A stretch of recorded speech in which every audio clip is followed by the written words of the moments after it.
నేను ఇప్పుడు దాకా నిర్ణయించుకోలే. మీరు అంటున్నారు కాబట్టి చెప్తున్నా, తెలంగాణలో జనసేన ఉంటుంది, నేను పోటీ చేస్తా. నేను ఇప్పుడు దాకా ఎప్పుడు అవసరమైతే తెలంగాణలో తిరుగుతాం, నేనే తిరుగుతా, మేమే తిరుగుతాం. ప్రతి సమస్య మీద మాట్లాడతాం, ప్రతి అన్యాయాన్ని ఎదుర్కొంటాం. ఏం మాట్లాడతారు మీరు? ఇది తెలంగాణ భారతదేశంలో అంతర్భాగం, మర్చిపోకండి.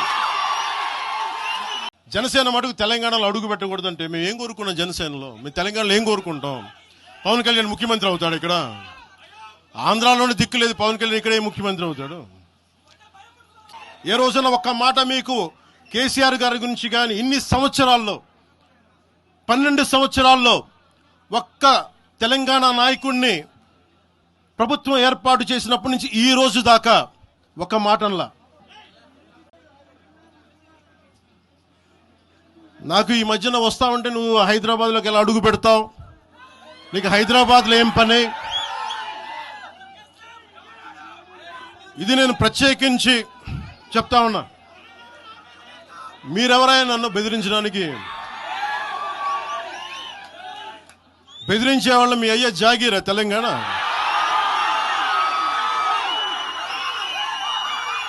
నా మీద దాడులు చేస్తా ఉన్నారు కదా.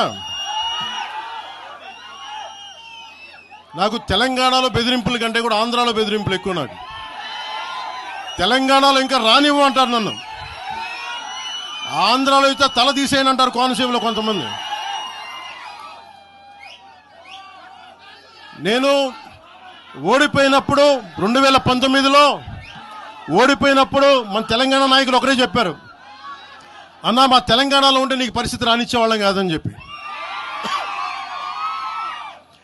నాకు నిజంగా నాకు బాగా ఇబ్బంది కలిగించే అంశం ఈ మధ్యన పదే చూస్తూ ఉన్నాను. మాట్లాడితే ఆంధ్ర ఆంధ్ర ఆంధ్ర అని చెప్తా ఉన్నారు.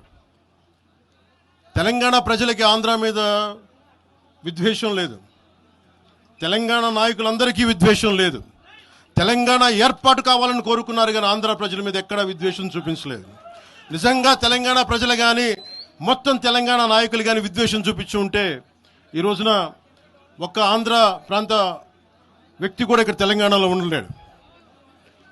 ఇంకొక మాట చెప్తున్నాను, ఎస్ మిస్టర్ పవన్ కళ్యాణ్, ఇది మా అయ్య జాగిరే, మా తెలంగాణ ప్రజల అయ్య జాగిరే, 4 కోట్ల ప్రజల మనుషుల యొక్క అయ్య జాగిరే, నీ అయ్య జాగిరి కాదు. ఫస్ట్ గుర్తుపెట్టుకో. మీ వాళ్ళు అంటున్నారు అన్యూథెటిక్ నీకు అర్హత లేదు పవన్ కళ్యాణ్ మీద మాట్లాడితే ఇంకో అని. నేను ఒకటే అడుగుతున్నాను, నేను ఫస్ట్ టైం నిలబడ్డా, జడ్చల ప్రజలు నన్ను గెలిపించిండు. నువ్వు ఫస్ట్ టైం 2 ప్లేస్లు నిలబడితే నువ్వు ఎందుకు ఓడిపోయినావు? నీకన్నా ఎక్కువ అర్హత నాకున్నట్టే కదా. ఇంకోసారి